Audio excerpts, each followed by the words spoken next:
உதகையில் குழந்தைகள் முதல் பெரியவர்கள் வரை குடும்பமாக நண்பர்களாக சுற்றுலா பயணிகள் ஏராளமானோர் குவிந்து இயற்கையை கண்டு ரசித்தனர்.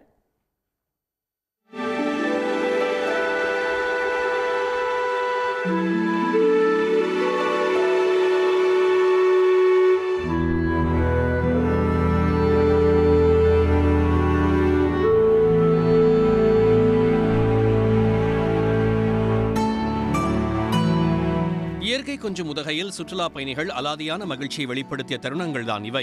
வார விடுமுறையை கொண்டாட தமிழ்நாடு மட்டுமின்றி வெளி மாநிலங்களில் இருந்தும் உதகை அரசு தாவரவியல் பூங்காவில் குவிந்தனர். அவ்வப்போது குழு காலநிலையை அனுபவித்தவாறு பூங்காவில் உள்ள பெரணி இல்லம், கண்ணாடி மாளிகை, புல்வெளி மைதானம் போன்ற இடங்களை கண்டு ரசித்தார்கள். கிளைமேட்டும் நல்லா இருக்குது. இந்த டைம் என்ஜாய் பண்ணுற மாதிரி இருந்துச்சு. கண்ணாடி மாளிகை மற்ற பிளேசஸ்லாம் போய் விசிட் பண்ணோம்.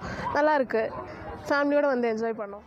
பூங்காவில் பல வண்ணங்களில் பூத்து குலுங்கிய மலர்களை புகைப்படம் எடுத்தும் பலர் செல்ஃபி எடுத்தும் மகிழ்ந்தனர்.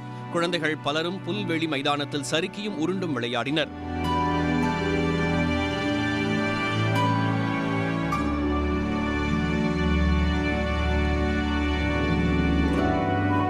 மிதமான வெயில் மற்றும் மேகமூட்டம் என மாறி மாறி நிலவிய காலநிலையை அனுபவித்து இயற்கையை ரசித்த சுற்றுலா பயணிகள் மகிழ்ச்சியுடன் பொழுதை கழித்து கொண்டாடினர்.